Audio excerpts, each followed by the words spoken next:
Hi అండి, welcome to Priya చెల్లి vlogs. ఇవాళ ఏ సబ్స్క్రైబర్ స్టోరీ కాదండి, నా లైఫ్లో జరిగిన నా ఒరిజినల్ స్టోరీ. దీని స్టోరీ అనడం కన్నా దీని నుంచి మేము బతికి బయటపడడం అదృష్టంగా భావిస్తున్నాము. నిజంగా ఇది మమ్మల్ని అంత దూరం అయితే తీసుకెళ్ళింది. మేము మా బాబు 5 months ఉన్నప్పుడు ఆ ఇంట్లోకి అయితే షిఫ్ట్ అయ్యామండి. మేము ఆ ఇంట్లోకి వచ్చి 1 year అయింది. ఎలాంటి బ్యాడ్ ఇన్సిడెంట్ అయితే జరగలేదు. యాక్చువల్లీ ఆ ఇన్సిడెంట్ స్టార్ట్ అయిన రోజు మా అమ్మ మా సిస్టర్ ఇంటికి వచ్చారు. యాక్చువల్లీ మాది లవ్ మ్యారేజ్.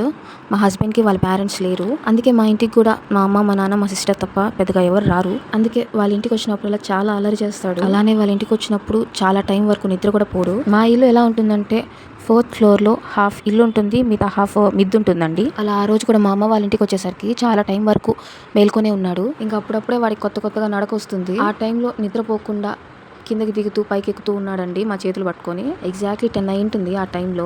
ఆ టైంలోని మా టౌన్ పక్క నుంచి మా ఓనర్ వాళ్ళ పేరెంట్స్ ఇంటికి వచ్చారు. కరెక్ట్ గా వీడి కిందకి వెళ్ళాడు, వాళ్ళు వచ్చారు, ఎదురుపడ్డారు. వాళ్ళు రావడం మేమైతే గమనించలేదు. ఇంకా వాళ్ళ టైంలో రావడం చూడగానే వాళ్ళతో ఏదైనా గాలి దూలి వచ్చుంటుందేమో అని బాబు వాళ్ళకి ఎదురెందుకని బైక్ తీసుకొచ్చేసాను. ఇంకంతే మా బాబుని బైక్ తీసుకొస్తూ వాడు వెనక్కి తిరిగి వాళ్ళ సాయి అదోలా చూస్తున్నాడు. కానీ నార్పకుండా అలానే చూస్తూనే ఉన్నాడు. నాకు భయం వేసి ఇంకా ఫాస్ట్ గా 4th floor కి అయితే వెళ్ళిపోయాను. ఇంకా కాసేపటి దాకా బానే ఉన్నాడు. మేమంతా బయటే కూర్చొని తినేసి ఇంక ఇంట్లోకి వెళ్ళి పడుకుందాం అనుకునే టైంలో ఇంకా సడన్ గా ఏడవడం స్టార్ట్ చేశాడు. ఇంట్లో ఉండొద్దు, ఇంట్లో నుంచి బయటకు వెళ్ళిపోవాలని చెప్పి చేయి చూపిస్తున్నాడు. మా వైపు కూడా చూడట్లేదు. గాల్లో అటు ఇటు చూస్తున్నాడు. బయటికి తీసుకెళ్ళిపోమని ఏడుస్తున్నాడు. అమ్మని నాకు తెలుసు కదండి, వాళ్ళు భయపడి ఏడుస్తున్నాడు లేక బయటకు వెళ్ళిపోవాలి ఆడుకోవాలని ఏడుస్తున్నాడు. వాడి కళ్ళల్లో అయితే నాకు భయం క్లియర్ గా కనిపిస్తుంది. మా హస్బెండ్ కి డే టైం డ్యూటీ ఉండడం వల్ల ఆయన అయితే పడుకునేశాడు. ఇంక నేను మా అమ్మ మా సిస్టర్ వాటితో ఎలా ఏడుపు నిలిపించాలా అని నైట్ అంతా ఆంజనేయ స్వామి దండకం పెట్టాము, కాలభైరవ అష్టకం పెట్టాము. కానీ వాడైతే నైట్ అంతా ఏడుస్తూనే ఉన్నాడు. ఎర్లీ మార్నింగ్ 3 అయితే అలా నిద్రపోయాడు.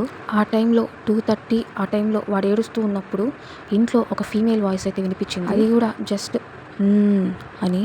ఇంకా అంతే, ఆ రోజు నుంచి డైలీ నైట్ టైం ఏడుస్తూనే ఉండేవాడు. ఇంకా గుళ్ళు గోపురాలు తిప్పాము, కొన్ని పూజలు చేపించాము, దర్గాకు తీసుకెళ్లి తాయతులు కట్టించాము. ఇవన్నీ చేస్తే వాడి ఏడుపు అయితే తగ్గింది, కానీ రోజుకి సన్నగా అయిపోతున్నాడు. పాలు అసలు తాగట్లేదు, ఫుడ్ కూడా సరిగ్గా తినట్లేదు, కానీ బాగానే ఆడుకుంటున్నాడు. ఇంకా మా పిన్ని ఇలాంటివన్నీ ఒక ఆయన బాగా చూస్తాడని ఆయన డీటెయిల్స్ అయితే ఇచ్చింది. ఇంకా ఆయన మా వాడిని చూడంగానే ఏమేమైందో మొత్తం చెప్పేశాడు. అదే వాడిని పాలు తాగనీకుండా చేస్తుంది, ఫుడ్ కూడా సరిగ్గా తినకుండా చేస్తుంది. ఇంకా ఆయన అయితే ఆ ఇల్లు మారిపోమని సజెషన్ ఇచ్చాడు. నేను చెప్పాను కదా నైట్ 10 అప్పుడు మా ఓనర్ వాళ్ళ పేరెంట్స్ కి మా వాడు ఎదురుపడ్డాడని. వాళ్ళతో ఏదో గాలి వచ్చి మా బాబుని చూసి అట్రాక్ట్ అయిందంట, వాడిని ఆశిస్తుంది అని చెప్పారు. అది కాక మేము ఈ టైంలో ఎందుకు బాబుని బయట తీసుకెళ్లారని మా అమ్మ తిడుతుంటే కాలు కూడా కడుక్కోకుండా ఇంట్లోకి వచ్చేసాము.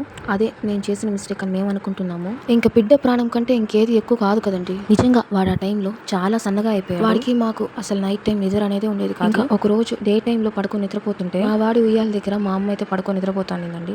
మా అమ్మని కాళ్ళ మీద గట్టిగా ఈడ్చి కొట్టి నిద్రలేపేసింది. అలా డైలీ ఏదో ఒక ఇన్సిడెంట్ జరుగుతూనే ఉండేది. ఇంకా 2-3 days లో తిరిగి ఇల్లు అయితే చూసుకున్నాము. ఇంట్లో అందరికన్నా మా అమ్మకి మా వాడంటే బాగా ఇష్టము. అందుకే మా అమ్మ కల్లోకి వెళ్ళి మా వాడిని ఏదో చేసేస్తానని చెప్పి బెదిరించేది. ఇంకా ఇల్లు మారిపోతాము. నెక్స్ట్ డే అనగా ఆ రోజు నైట్ ఏమైందంటే మేమందరం హాల్లో వరుసగా పడకలేసుకొని పడుకున్నాము. మేము పడుకున్న ఒక 1/2 hour కి మా తల దగ్గర నుంచి ఎవరో బెడ్రూమ్ లోకి వెళ్ళినట్టు గొలుసుల సౌండ్ అయితే వినిపించిందండి. మా సిస్టర్ అయితే లేట్ నైట్ మేల్కొని ఉంటుందండి. మేబీ తను ఏమన్నా ఛార్జింగ్ పెట్టుకోవడానికి బెడ్రూమ్లోకి వెళ్ళిందేమో అనుకున్నాను. ఇంకా వెళ్ళిన 5 minutes కూడా తను రిటర్న్ రాలేదు. అందుకని నాకు డౌట్ వచ్చి పైకి లేచి చూశాను. తను తన ప్లేస్లోనే పడుకొని ఉంది. అప్పటికి నేనే భ్రమపడ్డానేమో అని తను పిలిచి అడిగాను, నువ్వేమైనా బెడ్రూమ్లోకి వెళ్ళావా అని. నేను అసలు పడుకున్నప్పటి నుంచి లేవనే లేదని చెప్పింది. ఇంకా అంతే, పైకి లేచి ఫాస్ట్గా బెడ్రూమ్లోకి వెళ్ళి లైట్ వేసి చూశాను. అక్కడైతే ఏం లేదండి. నేనైతే బాగా క్లారిటీగా విన్నాను మా తల దగ్గర నుంచి గొలుసులు కట్టుకుని ఎవరు వెళ్ళినట్టు. ఇంకా సేమ్ నైట్ మేము ఇల్లు మారిపోతామని మా నాన్న వచ్చాడు ఇంటికి. ఆయన మిది పైన బయట మంచం వేసుకొని పడుకున్నాడు. ఇంకా నైట్ అంతా ఆయన పడుకొని ఇవ్వలేదంట. ఆ నెగిటివ్ ఎనర్జీ సైడ్గా పడుకుంటే పక్కకు తోసేస్తూ, వెలకతలు పడుకుంటే పైన పడి తొక్కుతూ ఇలా చేస్తుందంట. మా నాన్న అయితే ఆ విషయం మా ఇంట్లో ఉన్నప్పుడు చెప్పలేదు. మేము ఇల్లు చేంజ్ అయిపోయిన 2 days కి అయితే చెప్పాడు.